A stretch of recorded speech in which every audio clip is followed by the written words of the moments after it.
estruturação daquilo que pode vir a ser as possibilidades de formar um cidadão ativo e competente, porque não há quem faça aquilo que não sabe. E se é importante que nós ensinemos os alunos instrumentos para que eles consigam desenvolver a sua capacidade, a sua competência motora, é exatamente porque, sendo motoramente competentes, eles serão certamente capazes no futuro de vir a desenvolver atividade. Aquilo que o Marcos também já apresentou há pouco daquela ampulheta, da dupla pirâmide invertida do Gallo, está aqui um bocadinho travestida com esta ideia de que os movimentos se especializam e aquilo que pretendem tocar é a possibilidade dos jovens desenvolverem um conjunto de atividades, aqui estão em inglês e peço desculpa por causa disso, um conjunto de atividades mais ou menos codificadas e que permitam-nos garantir um património motor que os permita abarcar qualquer tipo de experiência na sua vida ativa. E, portanto, este será um dos principais desígnios, é dotar os jovens desta competência que lhes permita desenvolver, conhecer e saber o que estão a fazer. Aqui uma referência em relação a esta questão. Muitas vezes entende-se que o programa é prescritivo no sentido dos alunos terem que aprender modalidades esportivas. Nunca podemos esquecer que a proposta programática existente utiliza o universo cultural do desporto, que é aquele de onde nós saímos e dos quais devemos estar afiliados, porque é aquilo que nos dá força culturalmente, não deve ser entendido como um fim a si mesmo.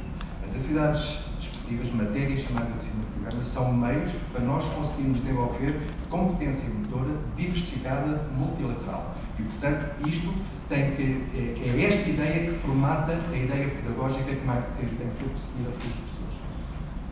Se nós olharmos para as finalidades do programa de educação física, aqui de alguma forma resumida, salientei aquilo que são pontos críticos de cada uma das suas afirmações. E se lembrarem daquilo que foi apresentado há pouco, no início, da definição da educacia física, verão que muitos destes termos, apesar de não estar em inglês e outro em português, se tocam claramente. E, portanto, é por isso a dificuldade em dissociar aquilo que é uma proposta curricular do desenvolvimento de literacia. A proposta curricular existe para fornecer soluções para garantir uma literacia física. E nós temos a vantagem, e acreditem, colegas, que nós temos a vantagem de, no nosso país, termos uma proposta curricular que tem uma coerência desde os 3 anos até o 12º ano, coisa que não é atingida em muitos países e que muitos países lutam, como o Marcos, através da potência das questões na miopia, poderá testemunhar. Desculpa. Quando falamos de um aluno fisicamente literado, veremos que muitos dos temas que ali estão são aqueles que se encontram inscritos na proposta ou nas finalidades dos programas de educação física. E isto é bom dizer-se, porque às vezes as coisas parecem antigas e às vezes parece que é preciso andarmos a descobrir o que já foi descoberto e pôr os nomes estrangeiros para que as pessoas acreditem mais nas coisas. Isto foi escrito há muitos anos, mas a atualidade daquilo que está ali expresso é grande, como está comprovado porque isto aqui está. Portanto, há ainda um trabalho de apropriação conceptual daquilo que são as nossas propostas que importa fazer. Daí, a literacia física ao longo do currículo não é mais do que a expressão e a concretização do seu currículo. 2 notas finais para terminar. O currículo tem determinado tipo de características que eu não vou aqui falar em todas, mas que curioso aquilo que a Rita disse há pouco em relação ao desenvolvimento motor das crianças ser lento, e o programa também vai atrás disso. O programa é lento na sua concretização, é preciso tempo, demora tempo para que os alunos adquiram, é preciso constância, é preciso superação, é preciso uma série de variáveis que fazem dele que lhes dá esta lentidão. É flexível porque permite que não façamos o mesmo para todos, mas é prescritivo, que diz exatamente onde se quer chegar. Ao mesmo tempo, é aberto, permite ao professor tomar decisões. Portanto, tem um conjunto de características que validam e dão expressão à possibilidade de concretização de objetivos de literacia. Mas tudo reside disto. O professor Ferreira da Costa tem um artigo que, para além do currículo escrito, que são as práticas dos professores, E não há dúvida que os currículos por si só não têm validade. O que tem validade é a ação de cada professor no seu dia-a-dia, na sua sala, com os seus alunos.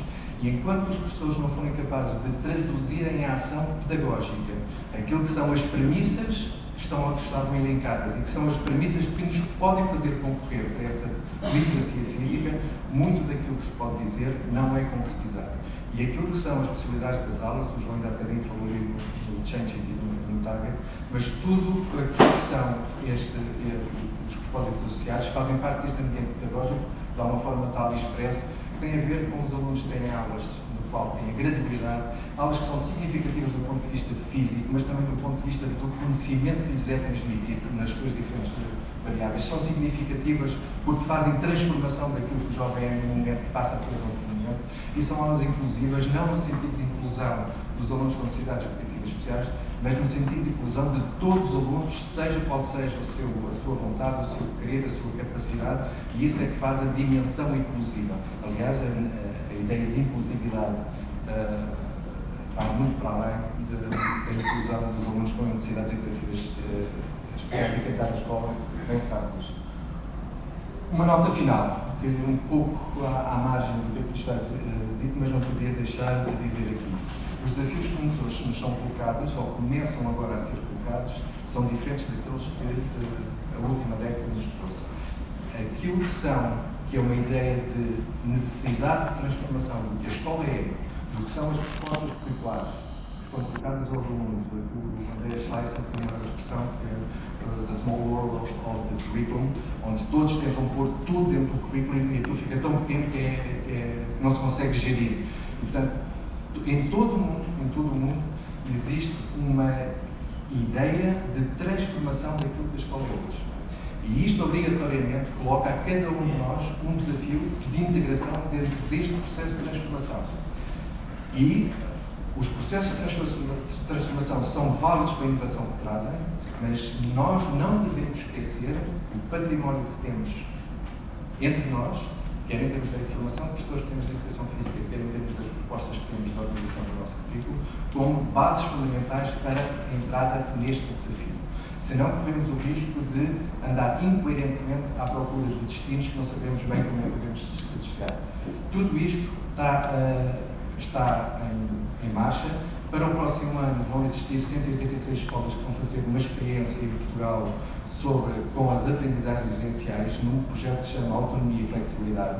Essas 186 escolas foram, ou por convite, ou por disponibilizaram, vão tentar nos inícios de ciclo em 2017, 2018, promover situações inovadoras em termos da gestão do currículo e em termos da gestão das práticas organizativas em termos da escola. E, portanto, tudo isto nos vai trazer uma necessidade de sustentação e afirmação importante no campo da educação física. Saberem também que, junto a esta proposta, veio aquilo que nós ansiávamos há muito tempo. A escola, o primeiro ciclo, fica, a partir do próximo ano letivo, para estas escolas, no pré-escolar tem o programa, no primeiro ciclo, aquilo que estava definido era entre 2 horas e meia, 3 horas, até 2 horas e meia, 3 horas para a área das expressões, passará a ter um mínimo de 5 horas na área das expressões, portanto há um acrescento quase de 50% daquilo que são o tempo destinado. As possibilidades das direções de escola ativarem processos de coadjuvação são maiores. Aquilo que neste momento a lei permite é completamente aquilo que permitia há 2 anos atrás. As possibilidades de crédito que os diretores têm acesso para os processos de coadjuvação são completamente diferentes.